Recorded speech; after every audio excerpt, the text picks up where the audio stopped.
History को cover करने की कोशिश तो करेंगे। आज हम लोग बात कर रहे हैं मॉडर्न हिस्ट्री को कवर करने की कोशिश करेंगे।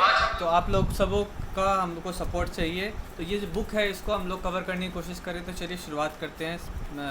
सबसे पहले लेक्चर में हम लोग को बात करना है कि किस तरह से पोर्टुगीज ने भारत में कदम रखा, यूरोपियन पावर्स ने किस तरह से कदम रखा, क्यों, क्या फैक्टर्स थे, क्या पर्पस थे और क्या मोटिवेशन था उनके बिहाइंड आने का। तो advent of Europeans and consolidation of British power in India.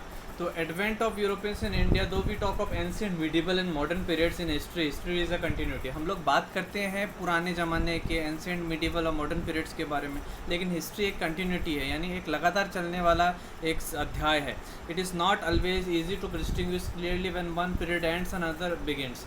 ये आसान नहीं है बोलना कि एक पीरियड कब खत्म हो गया, कब दूसरा पीरियड स्टार्ट हो गया। So if we think of the history of modern India is beginning with the advent of the Europeans, we need to go back to when is generally considered the medieval period, that is the 15th century itself. Indeed in to a time even before the Mughals came and established the empire. Mughal, आपको पता है, पहला पानीपत की लड़ाई 1526 में हुआ था, बाबर जीता था, उसके बाद मुगल शासन स्टार्ट हुआ था। तो 15th सेंचुरी का मतलब क्या है, 1401 से 1499 तक का जो पीरियड है, उस पीरियड को ही हम लोग मिडिवल पीरियड बोलते हैं। तो मिडिवल पीरियड वो पीरियड है जिसमें कि मुगल आने से पहले स्टार्ट हो गया था, है ना। तो पोर्टुगीज इन इंडिया के बारे में बात करते हैं। The quest for and discovery of a sea route in India, यानी भारत में समुद्री मार्ग को ढूंढने का क्या मोटिवेशन था, क्या कारण थे, वो डिस्कस करते हैं। तो after the decline of a Roman empire in the 7th century, 7th century यानी 7वीं शताब्दी में, 601 to 699 के पीरियड की बात करें, 7th सेंचुरी में रोमन एम्पायर गिर गया था। अरब ने इस्टेब्लिश कर दिया अपना डोमिनियन इजिप्ट में और पर्शिया में। इजिप्ट और पर्शिया में अरब ने 7th सेंचुरी की बात करें, अरब ने इजिप्ट और पर्शिया में अपना डोमिनेंस स्टैब्लिश कर दिया।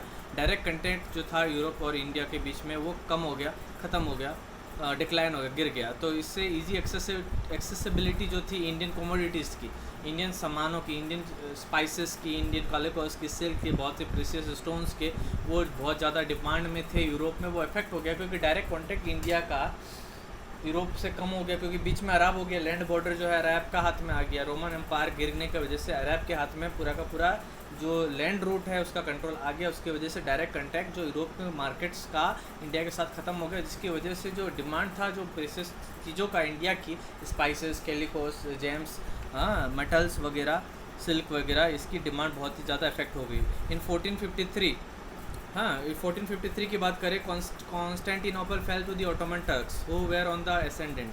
तो 1453 में कॉन्स्टेंटिनोपल गिर गए थे, ऑटोमन टर्क्स जीत गया था, और यूरोपियन मार्केट जो है वो अरब मुस्लिम इंटरमीडिएट के हाथ में आ गया था। रेड सी ट्रेड रूट जो है एक स्टेट मोनोपोली था, जिससे इस्लामिक रूलर जो है बहुत ज़्यादा रेवेन्यू कमा रहे थे। रेड सी यानी जो लाल समुद्र का जो ट्रेड रूट है इंडिया से यूरोप में जाने का, वो सारा पावर जिसका किसके पास में था, अरब मुस्लिम इंटरमीडिएट्स के पास में था। ठीक है, क्लियर हो गया बात।